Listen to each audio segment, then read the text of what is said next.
Hello again. My name is Eleonora. As you can see, our topic for today is team building and networking. Um, okay. I don't know if you're familiar with this expression about team. Together, everyone achieves more. But I think this just perfectly opens and perfectly emphasizes the meaning of this word. And while I say this, I remember at least two of Armenian proverbs about teamwork and team, which in Armenian go "Mi ձեռքը ձեռք է լվանում, երկու ձեռքը երես," which translates into English, "A hand washes a hand, two hands can wash a face." And there is another one which comes Armenian like "Գյուղ կանգնի կերան կկոտրի," which I cannot translate into English, but it's all about emphasizing how much more people achieve by doing teamwork. And before we proceed to these formal definitions about teamwork, I would like you to brainstorm and share with me your first and best associations with the word team, so I can write down your ideas and we'll have this full picture, full puzzle. Anyone is free to jump in and share your best associations. I can go first, and my favorite expression about team is mutual responsibility.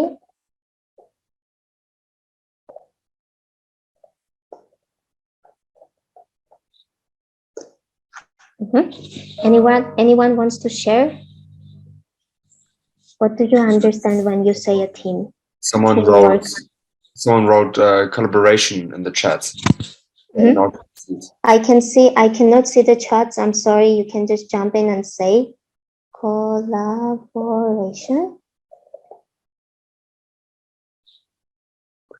Then maybe dividing tasks.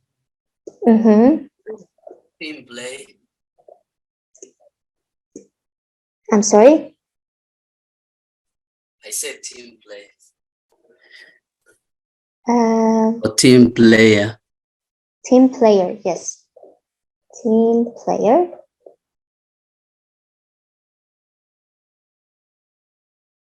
Anything else?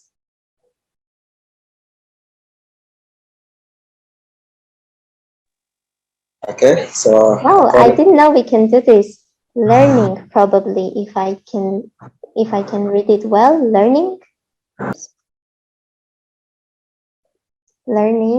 is a good association with team, with the word I think it's leadership. Leadership, okay. Or yeah. Leadership.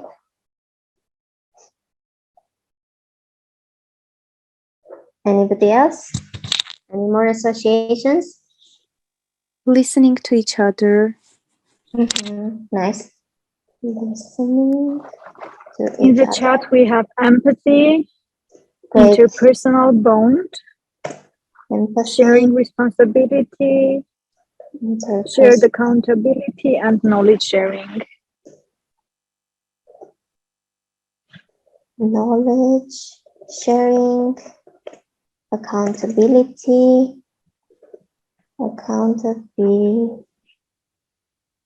And then we have together we stand, divided we fail. Wow, that's nice. Together we stand, divided we fail. Okay, I think we can stop on this great expression.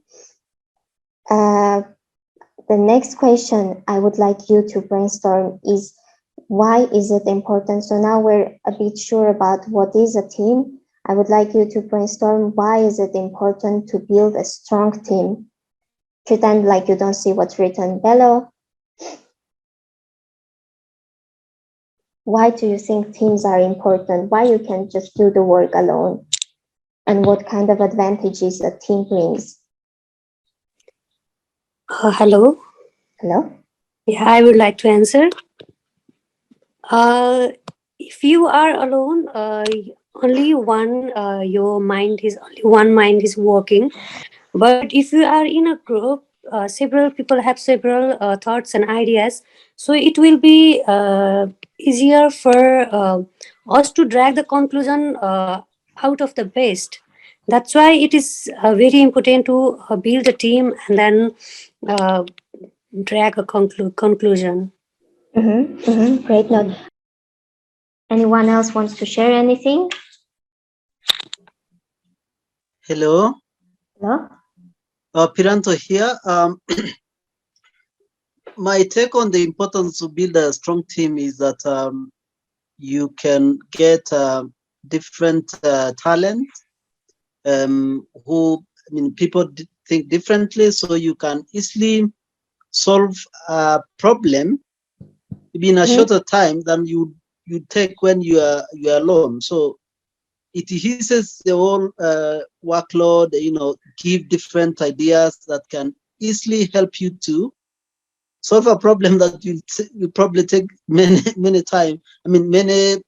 Many days or even months. Yeah, thank you. Yes, great. So the answer is very short. There is just simply too much work for one person to do alone, especially if you have a big idea and you need time and you need resources and you need people to implement it. It's hard for you to do it alone. So you decide to gather a team to combine your skills, to combine resources and save time. As good as a business idea might be, it cannot be a proper business without a dynamic team working cohesively to execute a shared business plan. I separated out two of the best team definitions. So the first one goes like, a team is a group of people having common goal and working together to see it actualized. Teamwork, so, is an integration of resources and inputs working in harmony to achieve organizational goals, where roles are prescribed for every organization member. Challenges are equally, this is very important, equally faced, and incremental improvements are sought continually. And we have the second definition, which goes like, a team is a group of people with a commitment to one another, to the team, to a high level of achievement, to a common goal, and to a common vision, and they understand that the team's success depends on the work of every member. And because we spoke about having a common goal, common vision, common mission, I would like you to share ideas about differences of a team and a group and what kind of differences there are, if there are any. Yes, do you have any ideas? What do you think about what's the difference between a group and a team? Anyone wants to share? Group versus team. I guess a group of people do not really have the same goals and the same perspectives, but the team has to have a goal that they are going to accomplish, and they have like mutual understanding and help each other. But a group of people are just like separate people, separate persons. Yes, great, Edding. Thank you. Anyone else? Have you ever thought that group and the team is different, or do you think they're the same? What makes a team a team? I think the group eventually becomes a team. So it starts as a group and then it becomes a team. So that's the startup.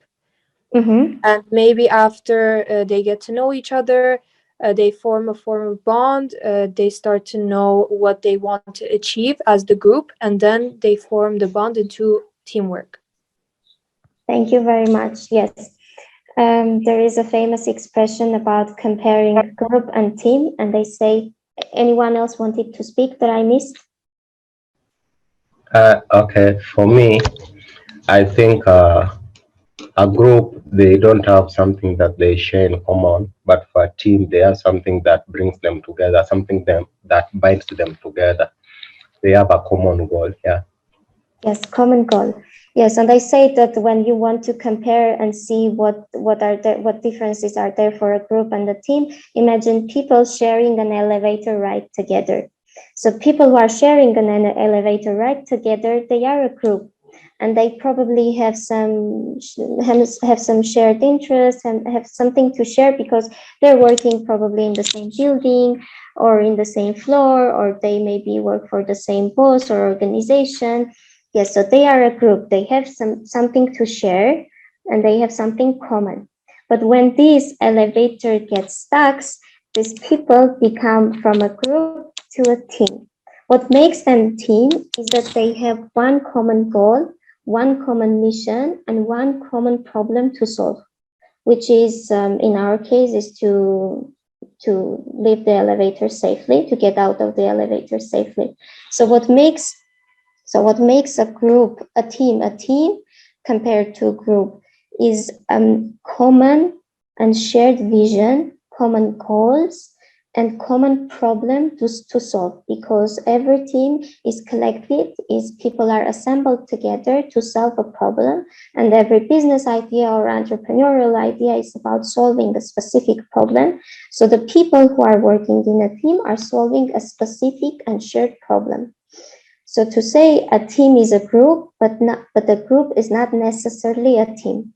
A group is a collection of individuals who coordinate their individual efforts, while a team is a group of people who share a common team purpose and a number of challenging goals. Here we can see in a systemic way how teams and groups are different. So the meaning collection of individuals who work together in completing a task, a group of persons or team having a collective identity joined together to accomplish a task. In case of leadership, in case of group, we have only one leader, or usually we do not have leaders.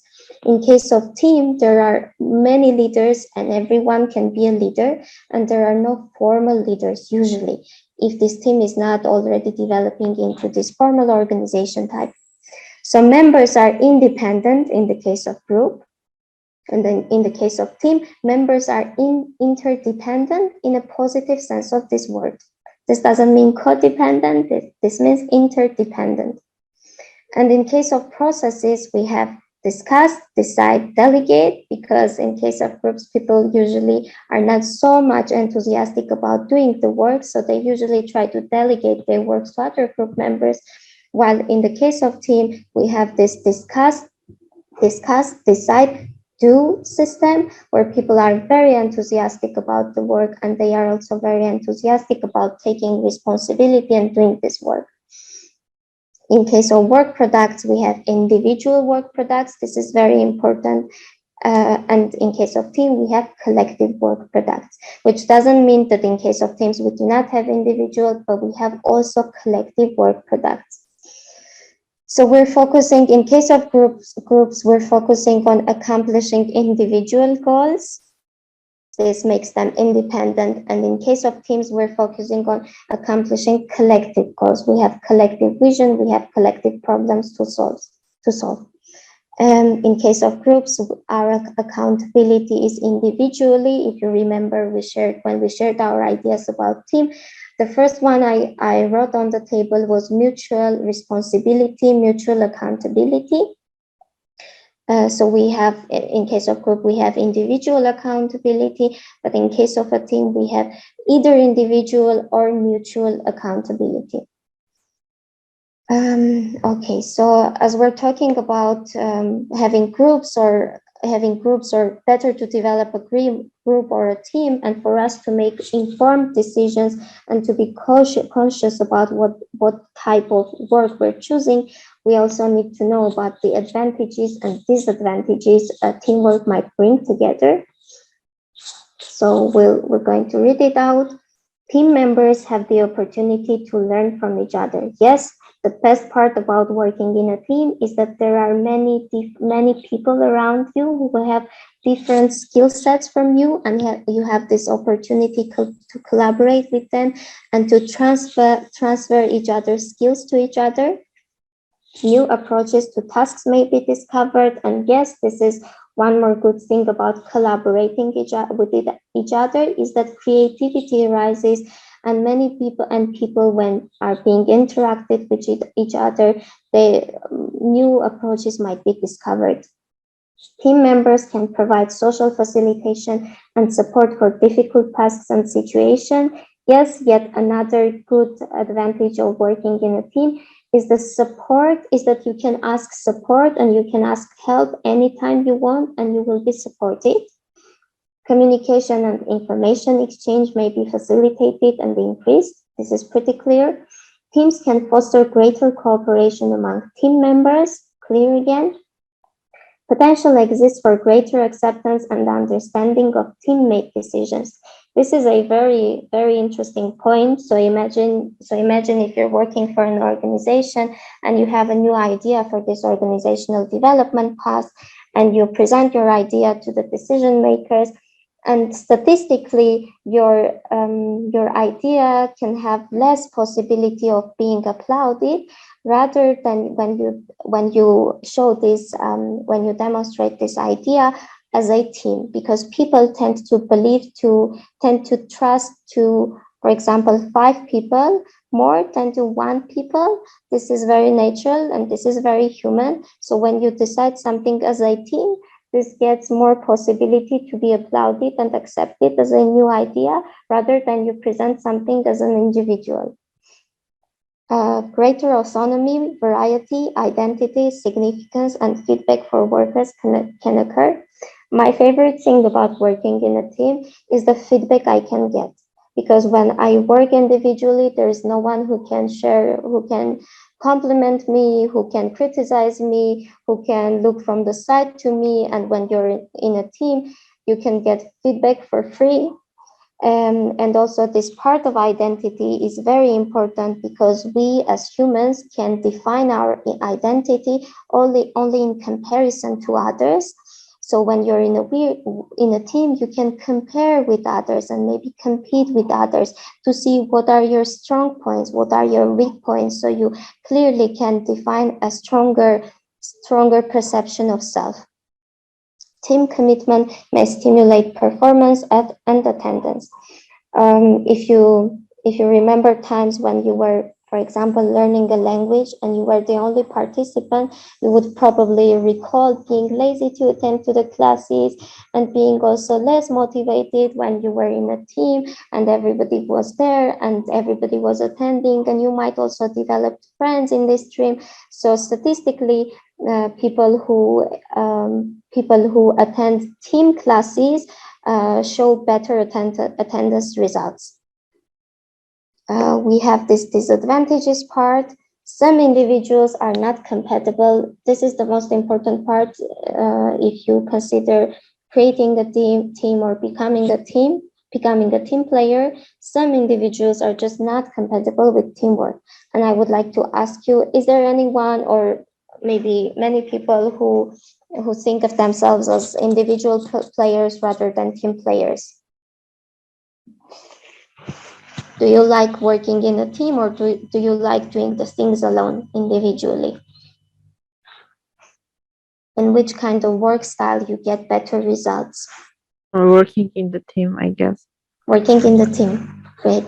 Is there anyone who thinks they are more of an individual player? I think it sometimes depends on the task. I would also say that I really like to work in a team, but sometimes it's also that I'm really a fan of, doing my thing, sort of.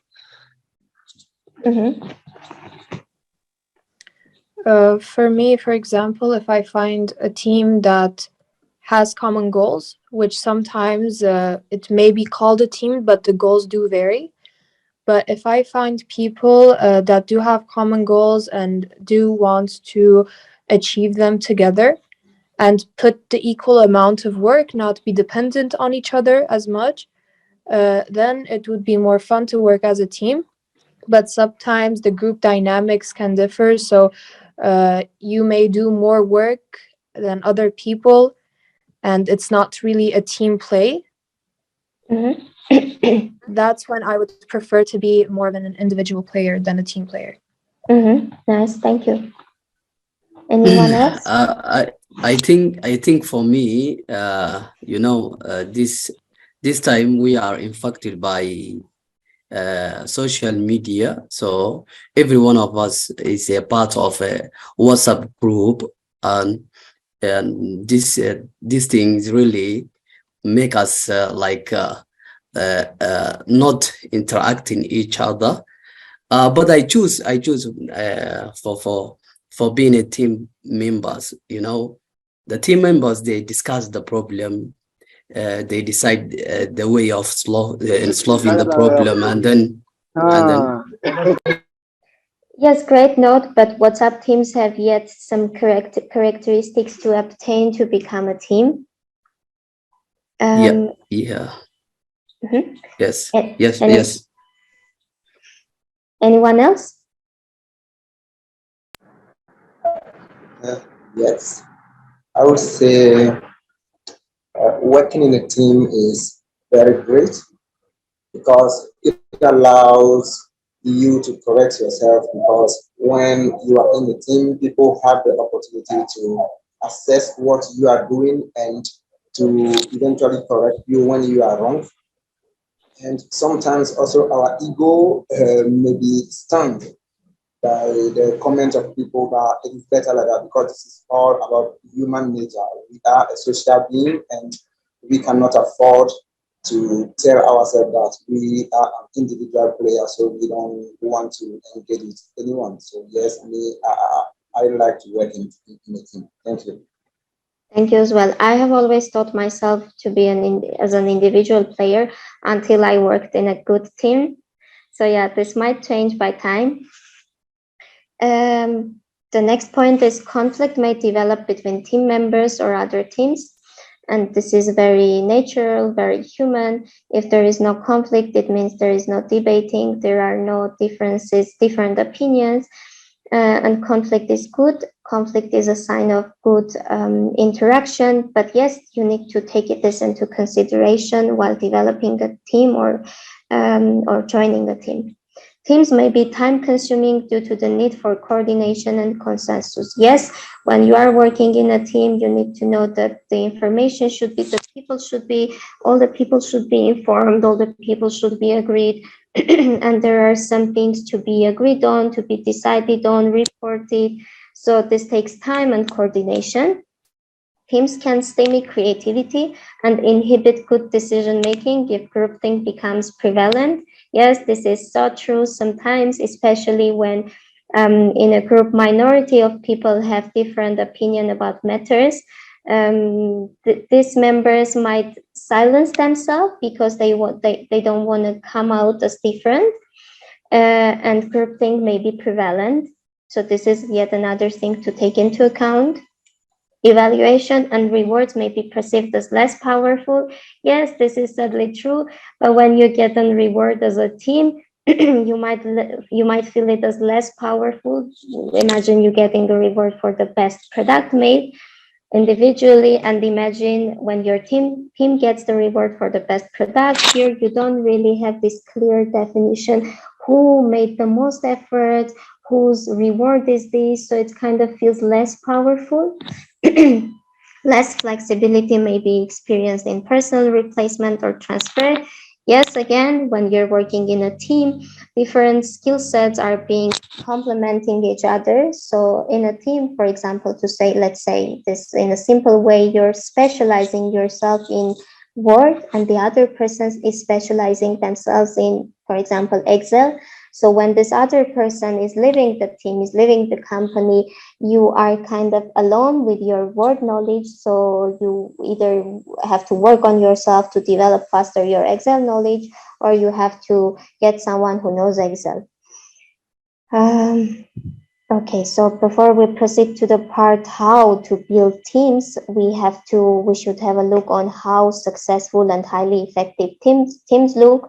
So there is this famous 7 C's system, which shows the 7 words starting with C that describe an effective team. So it's common goal, the most, and I can't emphasize this enough, this is the most important thing. And there is this saying that people join people, not company, people join mission, not company.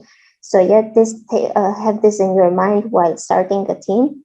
Cohesion, collaboration, commitment, communication, continuous improvement. This is how a good, effective working team looks like. And we're slowly proceeding to the part how to effectively build a team. So the first and very already overused word is mission. This is the thing that is basically assembling people together and is driving them. And the statistics show that people who resonate with the company's mission they're working in, they have more productivity, they have higher productivity, higher enthusiasm.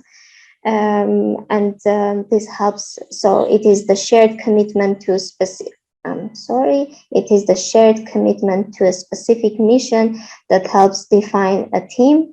A mission statement can provide powerful documentation about the team's purpose.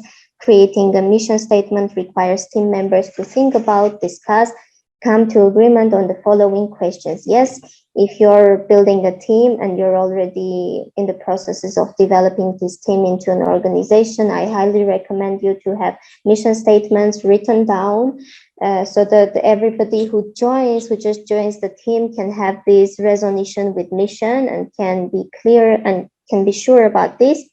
So basically, these are the questions that need to be reflected in the mission statements. What is the work that we were both together to do? Why can this work best be done as a team? This is a very good question. Why is it better to done this work as a team rather than just a team leader?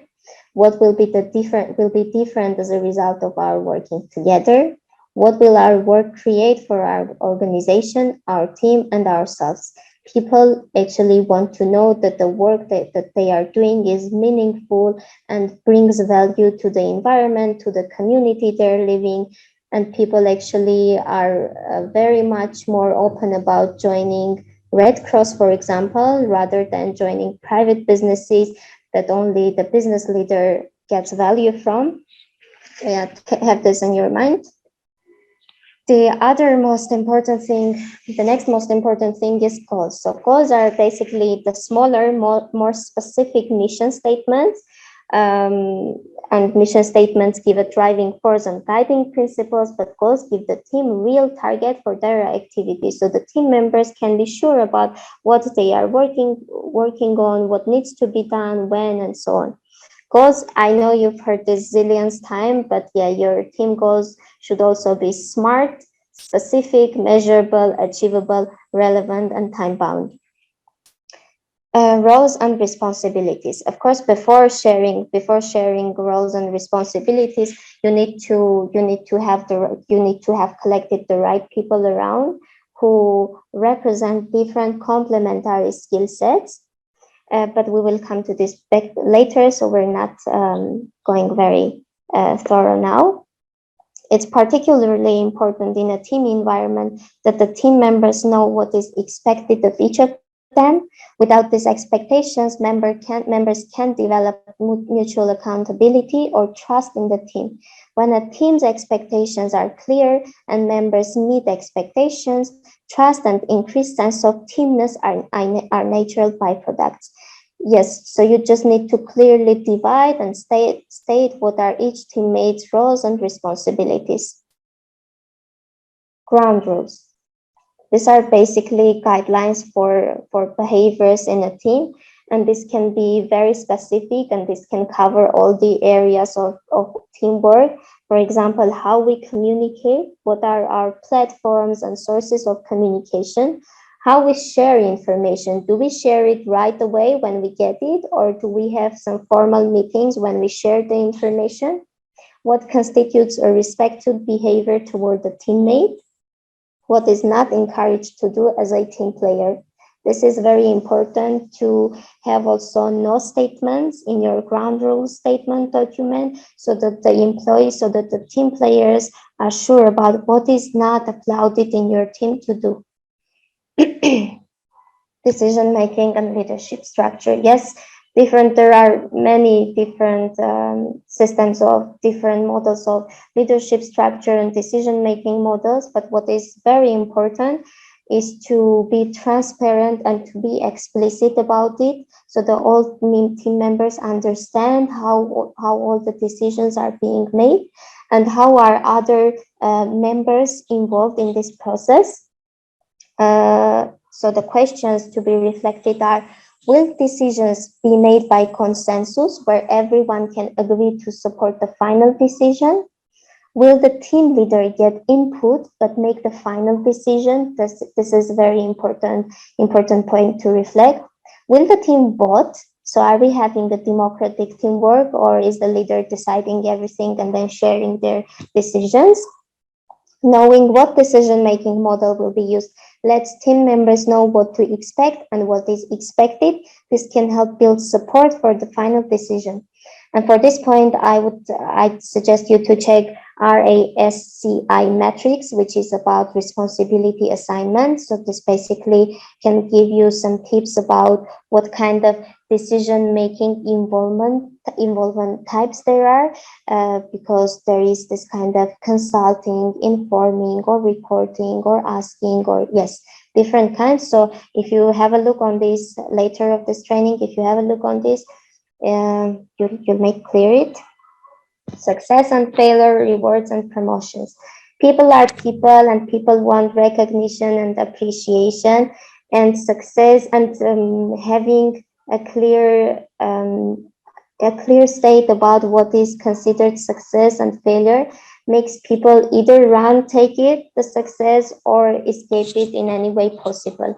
So you need to clearly define what success looks like and what is considered a failure. What I want to emphasize here is in a good team working environment, leaders should maintain practices where you do not punish for failure, rather discuss lessons learned. Establish a reward system with your team and be transparent about promotion processes. You can, for example, have some grading document where certain kinds of activities get certain kinds of points, and you get people promoted depending on these points. So this promotion process is all clear and transparent for everybody, not to let any gossiping. Celebrate successes. This is very important, and this is not only about, because you need to not only celebrate birthdays and New Year, you also need to celebrate successes. And this does not mean that you need to reward for every success, but you need to recognize and appreciate every success. And this refers both to team successes and individual successes.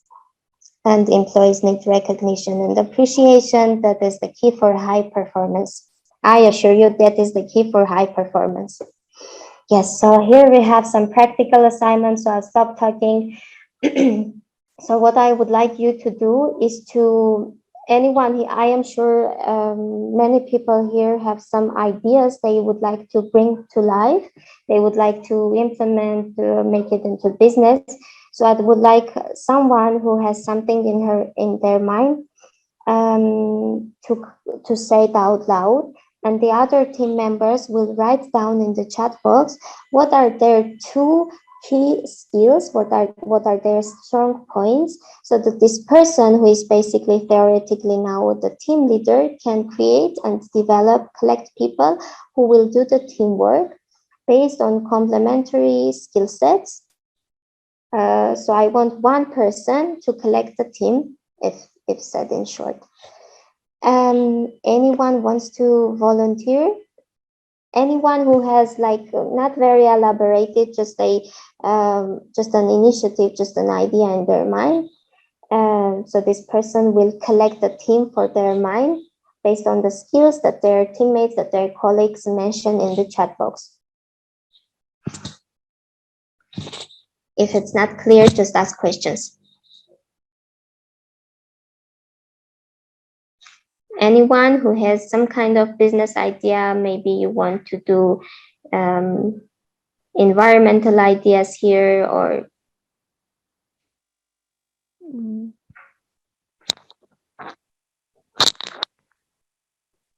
should it be environmental, or is it not mandatory? Not necessarily, anything. I guess I have an idea to create kind of like bookshop. I mean, a library where people also can have fun. Actually, it's something like Loft that we have in Armenia, with a more like more educational environment, so that people are motivated to study there. And also like a separate room for having fun, so that you can like have breaks, but also spend your time efficiently. Great. So guys, Elmira has an idea about having a bookshop, right? Some space for people to gather there and to do their learnings, if I'm right. Yeah. So what I need from everybody else is to write down in the chat box what are your 2 key skills, the strongest characteristics, so that Elmira can decide who to take and how to create a team And then with Elmira, we'll discuss what kind of resources does Elmira need, what kind of skill set Elmira needs to develop her idea, to bring her idea into life. I will try to see what's going on in the chat box. We have working in the team. Sorab, if I spell it right. I want you just to, not to help Elmira with defining what kind of resources she needs, rather to write down your 2 key skills.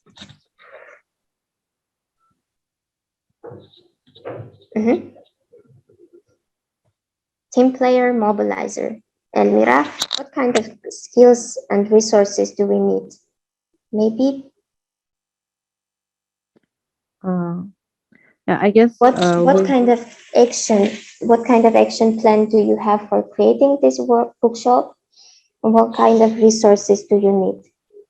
I guess we have to be like passionate and curious enough to gain information about how to open it, because we have to assign ourselves, like apply for a place. Yeah, find a place and find great resources.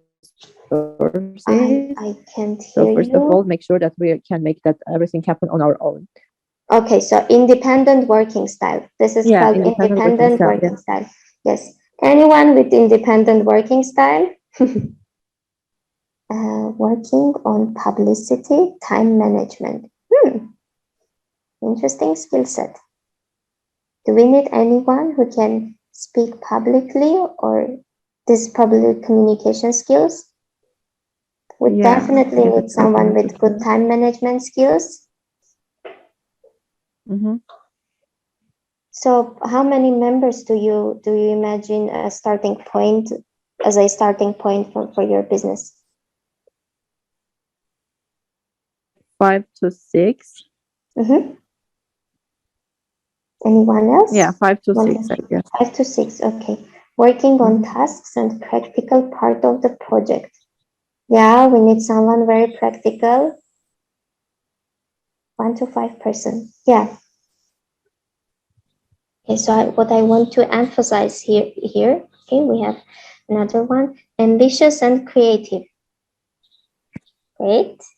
Elmira, do we need someone ambitious and creative? Yeah, of course, that's important. Are we including Anna in your starting point 5-member business team? Yeah, we do. Anna, you're in. Do we need an architecture or interior designer, or? Yeah, both of them. Yeah. So what I want to emphasize, what I actually wanted to emphasize here is, before running a team, you need to be sure about what kind of skill sets you need, what kind of resources you need, so that you hire people or you collect or you gather your teammates depending on these needed skill sets and resources, because you maybe hire or bring together people who are very good people, who are your friends, but they are not very useful in bringing your idea into life. So you should really be clear about this part. Okay, thank you. Thank you as well. Leadership and determination. Nice. So we're slowly coming to the part of networking. Anyone has any questions for this part before we proceed to the second? Okay, if there are no questions, then the next part, as you already know, is about network building. So I would like for us all to brainstorm what is a network and who do you think should be included in your network. What is a network? Because if I'm not mistaken, there are at least 2 meanings for the word network. One is very IT related, some computer stuff, and the other is the network we would like to discuss here today. So what is a network and who do you think is good to include in your network? You're free to jump in. The ability to find people that will be beneficial for both of you, like yes, that's networking. The exchange of information to develop something. Yes, that is also included in networking part. But for this part, I want you to think about what is a network. Network and networking, these are a bit different. What is network? The people probably around you.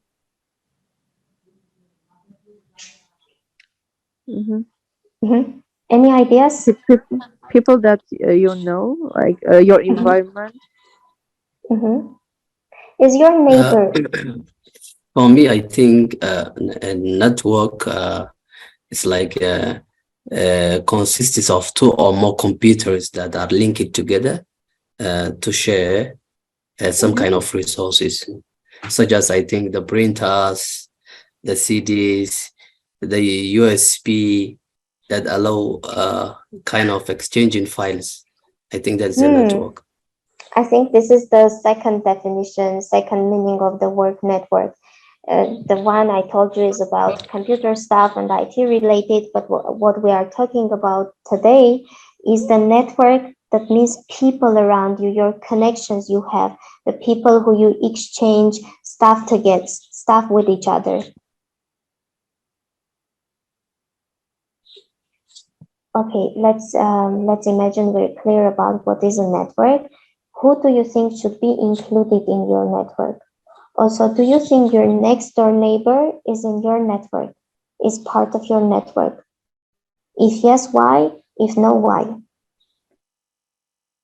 So the question is whether your next door neighbor... I guess if you have any...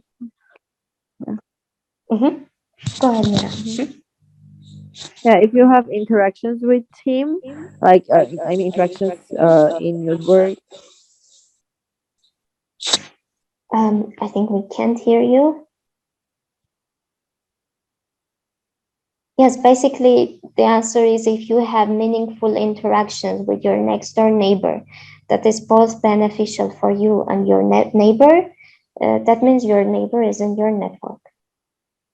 And Rajan, we can't hear you.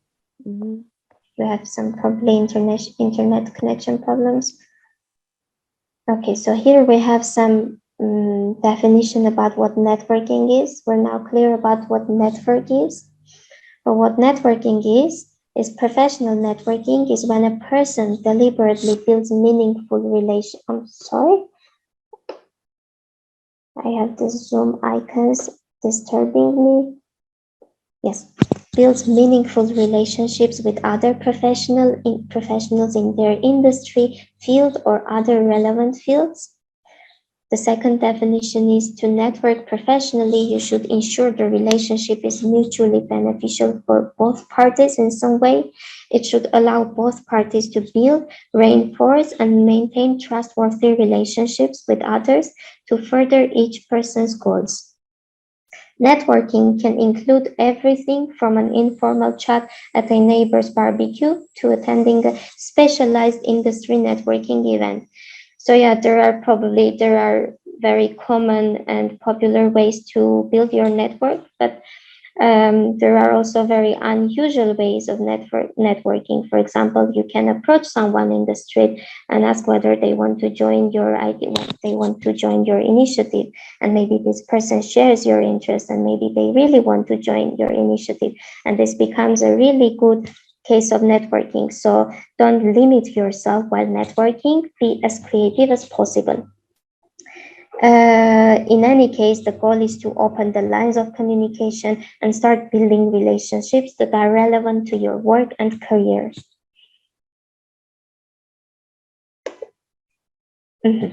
Common examples of professional networking include joining industry associations or club. Anyone here who sees themselves or is presently in HR field? Especially from Armenia.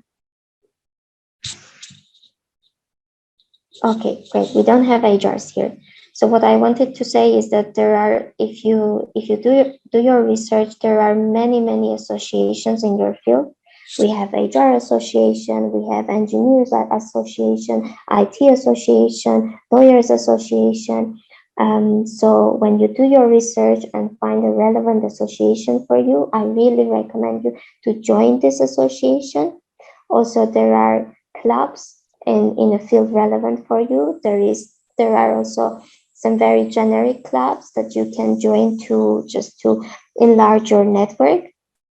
Debate clubs or chess clubs or anything you're passionate about. Getting involved in networking events, expos, conferences, or career fairs. Yes, especially lately, many open events, expos, conferences are being occurred. So I really recommend you to attend these events, connecting with and reaching out to relevant professionals on LinkedIn. Yes, so before reaching out and connecting professionals, I highly recommend you to have LinkedIn profiles and to keep them active and post on it to keep it active before reaching out to relevant professionals. And I also want to give a little tip to you that LinkedIn is not like Facebook, so you don't really need to know the person to connect to them. You can just connect the people who are in your industry, who you find interesting, who you want to make your future colleagues, and so on. Meeting recruiters. This might work differently in Armenia and in different countries because in-person meeting with recruiters is not really the recruiting style in Armenia. But you can, I don't know if it is in your countries, but it's not in Armenia, but you can at least add recruiters on your LinkedIn and try to have a little chat with them. Okay, we'll come back to this part. Keeping in touch with former colleagues. No matter how bad your previous work experience was, I highly recommend you to keeping in touch with former colleagues because they might one day turn into your future colleagues, and why not? They might gauge what your accomplishments are now. Getting to know current colleagues, this is pretty clear. Volunteering and participating in community events, again clear. Attending industry meetups, this is almost the same as networking events and expos. Joining virtual groups and communities, yes. Make sure your virtual presence as well. And as I said, all these industry association and clubs will probably have their virtual presence in social media. So it's very, you're very welcome to join these associations. Okay, so additional tips, because we talked about virtual presence, I would like to give some additional tips about building your network from scratch. So start online. Probably most of you, or maybe all of you, have their at least one social network. So it's actually a good way to make sure your all connections are in one place, and you have a list of them so you can reach out to them whenever you need them. The second part, creating an online presence, is not only about making sure you have an account, is about making sure you're active on this account. So this also means to having maybe some blog accounts or websites or Pinterest accounts, which are very good while sharing your interest with other people, so that your interest can be shown and can be open to other people so that they can join. Leverage your network. Yes, your uncle's friend's cousin may be the recruiter you will need in future. So don't underestimate this part of using your network, especially if you include your family members, friends, former colleagues, and even schoolmates. Identify your passions, and this is not only about showcasing your passions. This is also about taking time for yourself and really reflecting about your passions. This will be helpful both in showing your showing your presence as a specific kind of passion holder, but also about being sure what kind of making a bit sure about what kind of business ideas you might develop, and to be sure at what kind of problems you are enthusiastic about, to make a plan about solving these problems. Help them out first, add value and clarity. There is a saying that the best time to build a network is when you need it least. So yes, when you just create your network and don't just bulk connect to recruiters when you're in a need of job. I highly recommend you to start creating your network when you least need it, when you don't, when you least need it. So you can just start it creating today. When you're trying to reach out to someone to build your network, do your research and understand what the other person is all about. If you can add value, tell them how. Attend networking events. This is basically the same. Networking events, whether virtual or in person, are some of the richest sources of new and relevant personal and professional connections. And authentically follow up with people you meet. This doesn't mean that you should go home and text them right away. This means for you to maybe check their profiles to see what kind of interests they have, where do they work, so that you can provide them with the help and to provide them with some opportunity for you to add value. Yes. So for this part, I would like you to share what kind of networking style or methods do you use? And for the second part, what are the most meaningful connections you have made? What were the sources? You can take your time to reflect a bit, 2-3 minutes, and then you can share. What kind of networking style or methods do you use? Do you prefer adding people online, or do you prefer approaching people in the streets, or do you prefer going to networking events, or do you prefer just keeping in touch with the people around you? What are the most meaningful connections you have made? 1 or 2 examples of the most meaningful connections you have made. Eleonora Jan, I'm sorry for interrupting. I would like to suggest just we can have some 5 minutes break maybe, and also they can use the time for reflecting the task and then come back if you don't mind, like, because it's very long, and yes, the participants also will have chance to have rest a bit. Okay, we didn't notice how time passed. Great. So we'll come after 5 minutes. Yeah, we can do that. And also, I would like to suggest not to leave the Zoom. Just you can just keep it this way and join in 5 minutes. So what time is it? Let's join at 9. Yeah, I mean at 9 in 5 minutes. Let's say in 5 minutes, because we are in different countries. So let's join in 5 minutes. Thank you. Oh, I was muted. Is everyone back? Yes. So this was actually our last. Slide of the presentation. But before we proceed to sharing your examples, I would like to share one example so that it can maybe make clear now to what kind of examples you can share. So one of my friends who was applying for a job in a very good international organization, he was in this recruitment processes, and he was given a practical assignment to do. And he basically did not understood well what is expected of him to do. So he kind of messed up this assignment.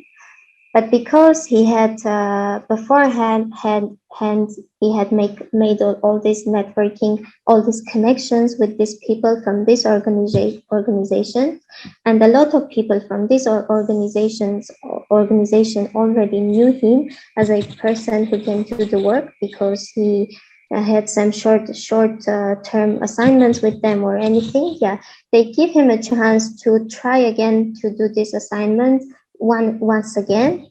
So the result is that he is now working in that organization. So he messed up the recruitment process, And this is probably a good example how networking can be useful even in recruitment processes. And if you have this kind of examples and experience from your life, you're very welcome to sharing. Because networking is very personal and it is all about go talk to people. There are many unusual and untalked ways of doing it. So I would really like to know what kind of networking styles or methods you are using and what works for you. What are the most meaningful connections you have made? And what were the sources? Maybe you connected someone on LinkedIn and then this person became your recruiter to your dream organization, or maybe you met someone in an event and now this person is your close friend. Okay, so now we can start sharing. Anyone wants to volunteer about sharing their networking style? I maybe have one small example, but it might not be, I don't know, the biggest effort from my side, but just a nice connection. So in my school, I was in the student governments and worked there. And actually, one person that I worked with together, who was a very competent person, he was the son of the state minister of the state that I live in Germany. So, you know, through these kind of corners, you kind of meet interesting people. And I guess that's kind of an example of how that could work. And I think because we had the question beforehand, I think I'm more of a fan of in-person networking than virtual. But yeah, it's kind of maybe one thing that came to my mind. Yes, good example. Thank you. Anyone who wants to share an experience where people created a path for them?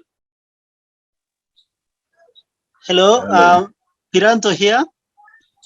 I'd worked with another organization before I started the business, and there was a gentleman we worked closely with. So after establishing the business, I reached out to them, telling them about my business, and because we had this good relationship, it really was very useful to connect me to an organization that offered a training for our team. Yeah, so I guess it's just about, first of all, looking around who is nearer you before now you expand. But of course, mapping out whoever you've maybe interacted with in the event, and also colleagues in your work. Yeah, thank you. Thank you. So basically, this is about leveraging your network. Nice example. Anyone from Armenian side who wants to share how networking works in Armenian environment? Hello. Okay, so for instance, for me, I'm someone who is very, very active on social media. So I normally check if we have mutual friends. If you have mutual, I have mutual friends from about 30 to 50 to 100 people with you, especially on Facebook. Then it means what I take it is that you are doing something unique. That is why I have mutual friends with you, because I'm someone who like to volunteer a lot. To on my network, I make sure I have a diverse connection. So I have journalists, I have politicians, I have sportsmen, and all that. So once I see that we have a lot of mutual friends in common, and then I see the profile as a good profile to send a friend request to us, I'll go through the profile and see what you are into.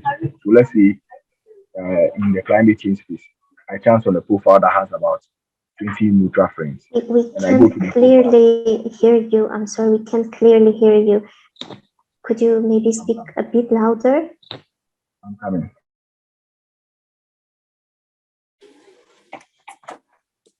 Hello, can you hear me now? Better, way better. Yes, so what I'm saying is I'm someone who is very, very active on social media. So if I want to create a connection, first of all, if I'm to view someone's profile, I check the number of mutual friends that we have in common, because I try to have a diverse pool of connections. So people who are into sports, journalists, politics, music, and all that. So once I transfer the profile and I see that there are mutual connections of about 20, 50 people, then I can tell that this is a very good person to send a friend request to. And before that, I go through your profile. For instance, if I go to the profile and I see that maybe you are into climate change, and I see a couple of people who are into climate change, and we're a mutual friend with them, it tells me that you are doing something good. I'll go through your post as well and see what you do. Because some people, you can see that they are attending conferences on their own, they are running initiatives that are geared towards a particular field, let's say climate change, that you have interest in. So such profiles are good profiles that you are supposed to connect with, because I know definitely I can learn a lot from them, maybe, and I have a lot to also share with them. So thank you very much. When I connect with you, maybe I can come to your inbox and introduce myself. Sometimes I might be there and I chance on opportunities that are into climate change, maybe a link to attend a conference, a training or something. I just pick it and send it to those people without them even asking for it, you see. So doing something like this helps to establish a connection. So that is what I sometimes do. Thank you very much. Yes, recently my latest boss told me that while hiring me, the first thing they did is going into my social media account and checking what kind of mutual connections we had, and then starting to ask these connections what they think about me. So yeah, this is a good example how your network and how your connection with your network members might affect your career. Also, one thing about volunteering I heard is, yes, attending to volunteering events is one of the most effortless methods to enlarging your network, because people there don't anticipate anything and they are effortless and they just interact with each other. And there are a lot more people than there is to networking events. So doing voluntary stuff and attending voluntary events is one of the good working methods of enlarging your network.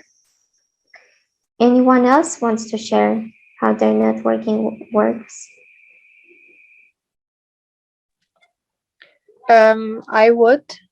So basically, one of the ways that, well, not one of the ways, the way I'm kind of in this meeting right now is because I'm a part of APY. So I did my first volunteering work 2 years ago, and I just told everyone that I'm trying to do as much volunteering as possible. So I would like to know more about the organizations that are currently helping. So a lot of people told me about APY, and at first I didn't know anything about it. I didn't know about Erasmus+, I didn't know about non-formal education and how much it can help you develop. So thankfully, right a week after I found out about APY, they had a membership call. And after I became a member, I made many, many friends from not only Armenia, but also from many other countries.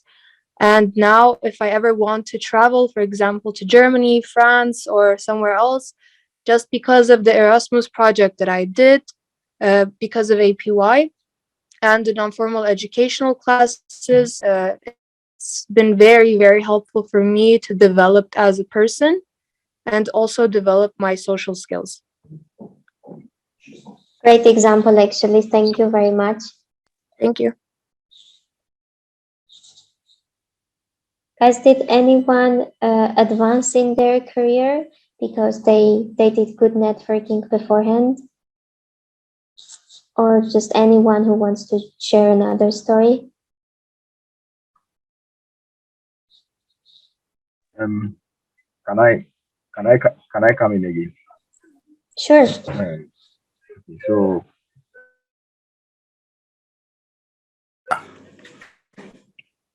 like I was stating earlier, in the process of networking.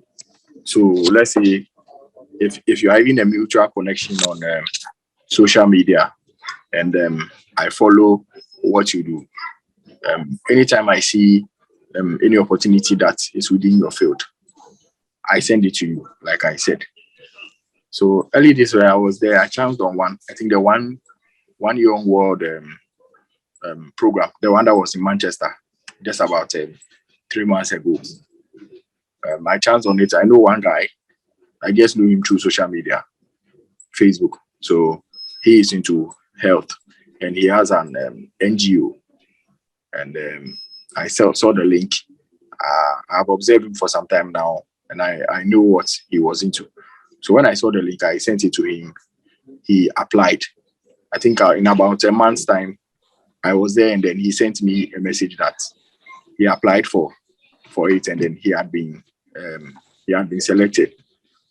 It was fully funded. So he attended the One Young World program in Manchester. Just around the same time too. That was when the Queen Elizabeth died. So through what I did, that is sending him the link to apply, he was able to make use of the opportunity that he had. I think today he is one of the One Young World ambassadors, and then he has gotten the opportunity to be at the UK. He took an iconic picture. He took a picture, and with the picture of the Queen, see these tall buildings, they erect big screens, and then the picture of the Queen was there behind him. So this is just for future reference that indeed, when he was in the UK, that was the period. And to me, I felt very happy because in a way, I've been able to make someone aware of an opportunity. Though I didn't even benefit, he is the one who has benefited. And definitely through this, it helps you to build your connection and then make your friendship stronger. Even though I've not met him before, if you are to interact just on social media, I've not met him face to face. I met him before then. Maybe I was interacting with him once in a while, but I met him just once. I've not met him again, but the connection is still there because of something that has occurred. So you could look at doing similar things like this, and it will help you to build your connection. Even if not now, definitely in the future, you stand a chance to benefit from such things. Yes, this is very good point, and I would like to come back to it again. Your network and your networking is not only benefiting from your network, but this will work way better if you also show how you can benefit your network, how you can be useful to your network. So if you see any opportunity or you see any areas of help that you can be of help to these people, just reach out to them and show them this, so that your connection and your interaction is being more authentic, not just only let's benefit from our interaction. This was a very good point. Thank you.